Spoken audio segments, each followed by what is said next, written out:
Hey guys, you're in a nutshell with me, Ina. We are going to talk about something na nangyayari na pala for a while now. Baka yung ilan po nating kababayang foreign workers, especially, hindi aware.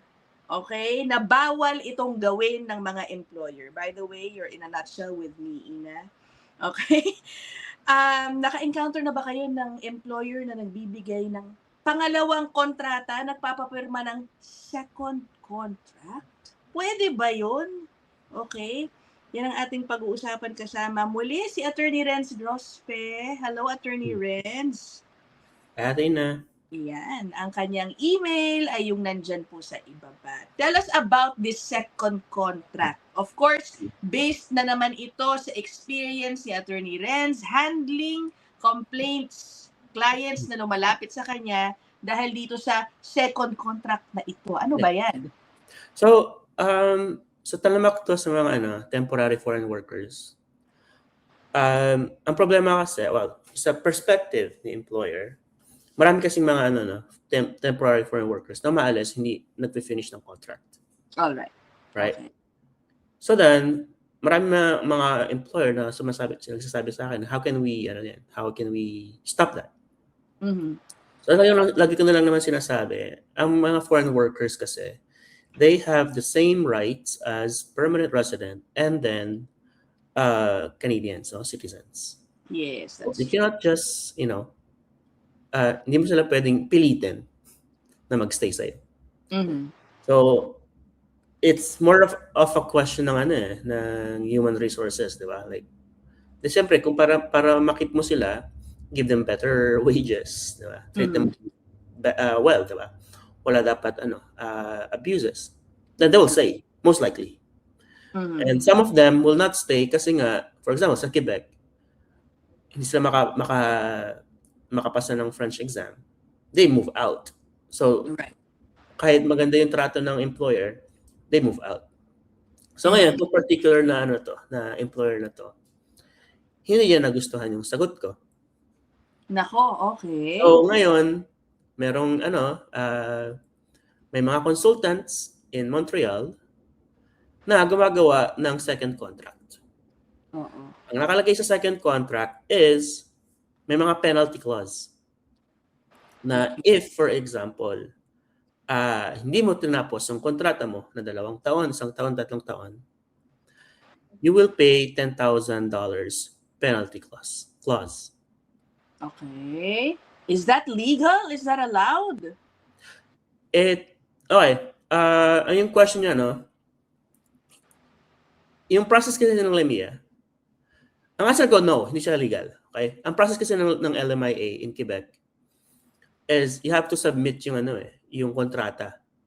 I-assess yan ng Officer ng Service Canada and MIFI, ng Minister of Immigration in Quebec. Okay. Titignan nila kung first kung okay ba yung does it meet the requirements or does it meet the labor standard, diba? Yung penalty clause is hindi pwede dun sa labor standard. Kasi pag may penalty clause ka ng ganung kalaki, 10K, na yun like you're basically saying parang slave mo na yung tao Oo, na parang kahit pag gawin ko sa'yo, hindi ka pwede umalis. Umalis kasi magbabayad ka ng 10K. Oo. Diba? It's just fear tactic yun yung penalty clause. Like punitive siya, diba? The other thing is, sa employment contract, meron kasi dapat unconscionable kasi yung clause. Kasi hindi parehas yung power nung dalawa. Yeah. I think Attorney Lou mentioned this to one of your blogs before. Yung employee kasi, they don't have the same power ng management ng employer. Di ba? So yung penalty clause na yon, kung ibabase mo yun sa magkano yung kinikita nila, parang ang laki, no? So, the other argument against it is it's like parang another way to circumvent or to recoup yung binayad ng employer para makuha sila. Right. Oo. Right, plane ticket, yung bayad sa consultant bayad sa government fees. Mhm. And again, you can interpret that as another way to recoup yung fees to the employees. Which is, by the way, guys, bawal po kasi yun. Bawal yun. Bawal yun sa LAMIA. Bawal yun sa LAMIA, bawal din yun sa federal court, bawal din yun sa immigration. And marami rin, so for example, sa Ontario may FNA, yung employment of something.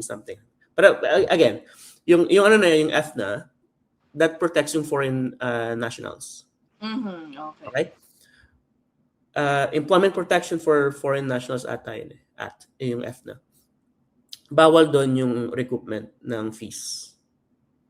Bawal din yung charging ng fees, no? Right. From by the employer. So ngayon, anong pwedeng gawin? So ang tanong niya, kadalasan ng mga kliyente, attorney, gusto ko nang umalis, pero natatakot ako na singilin ako ng 10K. Mhm. Right? The thing is this, pwede kayong umalis kasi void naman yun eh. Hindi naman null and void naman yung provision na yun. Kahit pa pinirmahan nila, sakot sila eh, Kahit kung pinirmahan ko nila na yun. pirmahan ko eh, ganon. Kahit pinirmahan nila yun, you can argue na it's against the law. Right. Na it's against federal court and then possibly kung saan province kayo, against the law rin yun. Ang concern yata, ang concern nila dyan, Attorney Renz, is the stress that will go that they will go through. Sabihin nila, o sige, kahit na alam ko namang mananalo ko sa korte kung ilaban nila yan. But who wants to go to court and go through all that stress? Tapos ihaharas ako ng employer ko, yung mga ganun ba? Ang hirap din. May mga ganyan mga kliyente. But again, kung yung ano kasi, ang nilalaban mo na dyan, yung ability to stay in Canada. But also yung ano mo, di ba? Pride mo. Na hindi naman ikaw ang nagkamali eh. Oo. Diba? Hindi naman tawag dito, may rights ka naman to stay in Canada at umalis doon sa employer mo. Especially pag tinatrato ka ng mali. But again, ano yung remedy? Yung second question dito. Pwede ba ako mag-apply ng open work permit for a vulnerable worker using yung second contract? Sa experience namin, marami na kaming successful files na ganun. Wow! Okay, so the fact that they were asked to sign a second contract, that could be a ground for them to see a VOWP? It could Kahit hindi sila naabuso or what? Pwede yun? Pwede yun. Okay. Pero depende sa case by case pa rin siya. It depends on how the employer used it. Right. Okay. So for example, kunyari, kung nagpirmahan kayo pero wala naman nangyayari, okay lang naman lahat. Di ba? Gusto mo rin doon magstay. Okay lang. Sa context na yun, parang okay, wala naman talagang abuse kasi hindi naman nila ginagamit ngayon ni employer na against you. Provision na yan. Pero for example, gusto mong umalis pero nagsabi ka sa employer mo, gusto mong umalis. No, then bayaran mo yung 10K. Oo. Yan yung mga ganong context. Is it case pa din. Does the amount matter? Okay. To begin with, let's just make it clear ha. Umpisa pa lang bawal sila magkaroon ng second kontrata. Pero kasi hindi na review ng Service Canada or here in Quebec in MIFI. Okay. Is it a matter of also how much, does it matter how much yung sinacharge sa kanila if they leave? Kasi sinasabi mo 10K. Sobrang laki nun compared, lalo na kung i-assess mo dun sa kanilang earnings. What if 1,000 ang nakalagay lang dun? Babayad ka ng 1,000. You can steer. Doesn't matter. Okay. Pero most of the time na nakikita kong penalty clause, parang exact amount ng binayad talaga eh. Oo. Meron pa nga ako na dyan mga files na nakita ko. 5,650, which is yung pag tinignan mo, nilagay pati yung yung tax ng 13% eh. I see. So binayad ng 5,000 sa consultant plus yung 650 na tax. So nung nakita ko yan, parang kinakalculate ko, okay. Ano to? Ito yung binayad niya doon sa consultant. Oo. So, ginagawa pa rin pala nila yan. Again, yung for the employers to protect themselves, at least masulit nila yung binayad nila to hire the foreign worker. Alam mo, nakakita ako ng ganitong post on Reddit. I just remembered. Pero it's, a couple of years ago pa yata eh. Ganito yung situation niya. So, nag-resign si foreign worker. Wala namang second contract na I remember. Pero, sinisingil siya bigla nung employer niya. Bayaran mo ako dun sa, binayad ko dun sa agency or whatever para daling ka dahil hindi mo nga tinapos yung kontrata mo. That's not allowed. So, parang this is their way to force the workers who end up leaving to do that kasi nga tinatakot nila na merong second contract. Exactly. Right. And based on that, it's I don't know, like they're using it as a fear factor para sa kanila, diba? Parang pantakot nila yun eh. So that's where the abuse comes in, yung angle na yun. Yeah. Like again, clarify ko lang. Second contract, pwede naman yun, like kunyari mag additional contract ka na favorable for the employee. Mm-hmm. Right? Ang sinasabi ko dito na bawal, yung mga penalty clause. Right.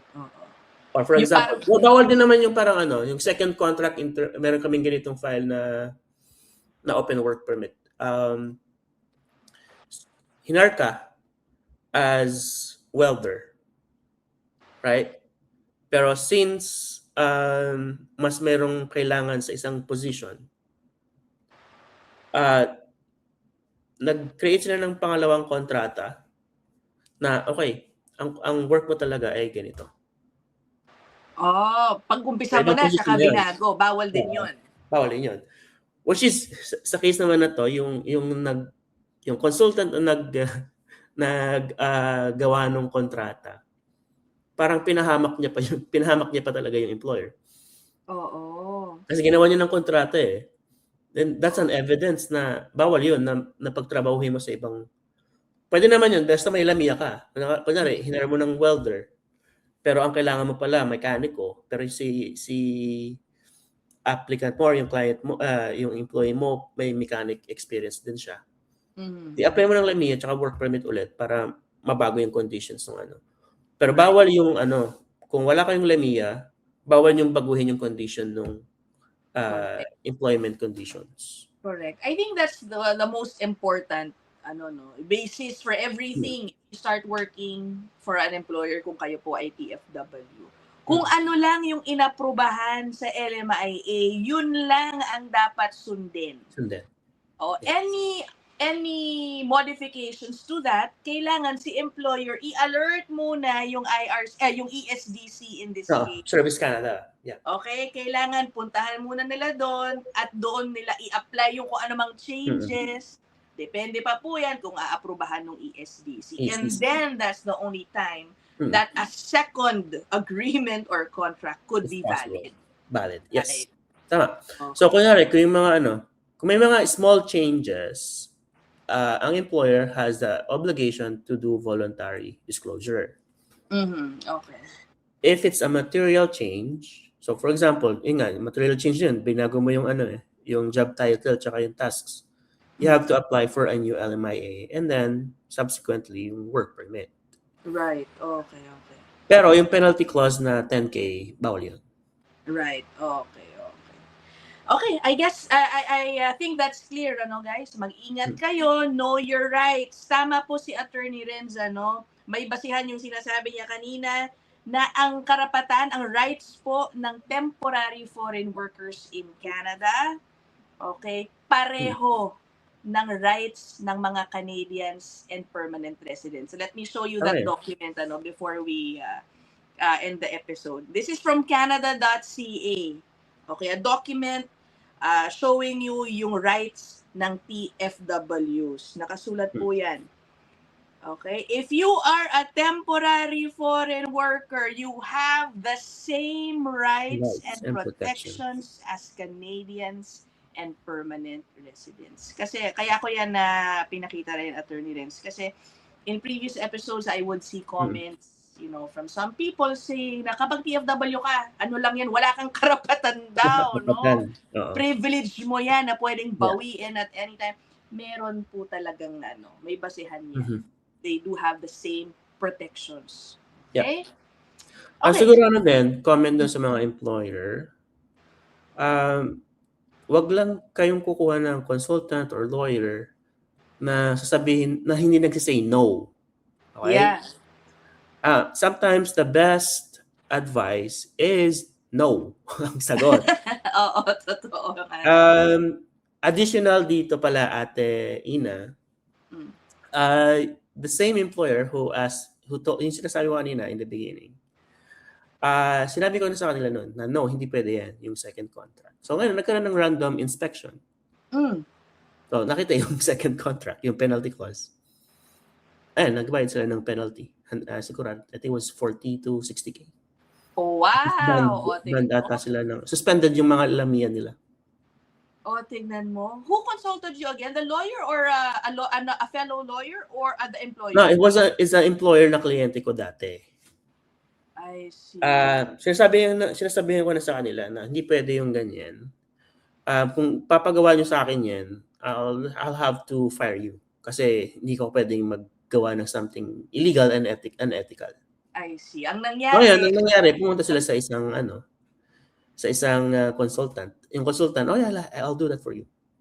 Para client relationship kakulo ng mga They basically found somebody who will give them what they want, which is again yung sa isang natin, 'di ba? Napag-usapan natin in the other episode.